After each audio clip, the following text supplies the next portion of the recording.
pō whakanui tēnei, mā Marlon Williams. Kia ora. Kia ora. Kua hoki mai ia ki te kāinga ki Ōtautahi mo te whakatūwheratanga mai o tana paki pūmeka hou. I haven't been home for about 8 weeks or so. You know, I had a couple of hours at home to sit by the fire and sort of whakatau so a little bit. So I'm feeling a little bit more, I don't know, yeah, a bit more sane. I'm in the process of writing and recording an album in te reo Māori.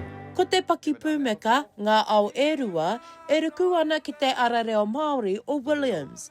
Neke atu i te whātau e uana a Williams ki te ako i te reo, nā ka kitea e tātou i roto i te kōpaki hou, arā ko te Whare Tīwekaweka. He tuatahitanga mā tēnei uri o Ngāi Tahu, Ngāi Tai hoki, ki te whakapuaki he kōpaki reo Māori, ka matu ki te whakarewa e ana kare ā-roto ki te ako i te reo.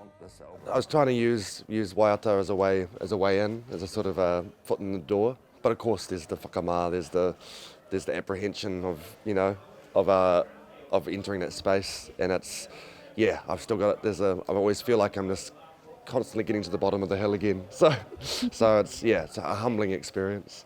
I think, you know, he's always had it woven into his life. His mum spoke te reo Māori around the home. He was at koanga reo. Waiata Māori is something that he has always been familiar with. And so this felt more like a reconnection, which is what really stood out for me. Ka hore oku tū manako. E rewa ana te pōtai o Williams kia kumi tamati Alif. Ko ia rā e tautoko ana i a Williams ki te tito me te whakaako i te reo Māori mo te kōpaki me tēnei paki pūmeka. He mea whakaawe mai ki au, te mahitahi ki tana taha me te tito, te rapu whakaro ia, te whakawhiti whakaro, te whakawhiti kōrero e pāna ki ka mahi tito. Ki au nei he mea whakahikaka, he rakatira, kāre kore ana whakaro he te maha hoki o ana pūmanawa. Commies have really deft it with the manaakitanga, just allowing space and room for proper creative exploration, you know.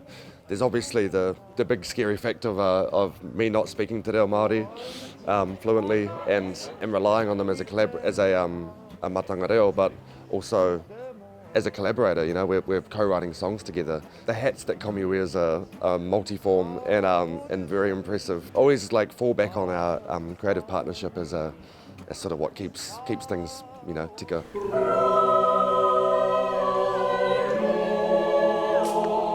Ko te kūwata o Williams, kia whakahiapo mai ngā whānau ki te ao Māori, ahakoa ki hai rātou i te puake ki tērā ao. As Māori, we all come to te ao Māori from very different places. Sometimes you're born into it, and sometimes, you know, born into reo and into you know, whakaaro Māori and te ao Māori in general. And then sometimes it can take decades. The main takeaway is that I guess that it's there to at whatever walk and stage of life you're in to go into, and it's there by whakapapa, so yeah, just get into it and be brave.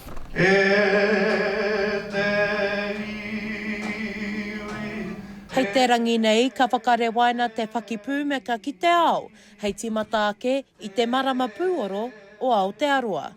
Shakayla Andrews-Alapaki, Tahu News.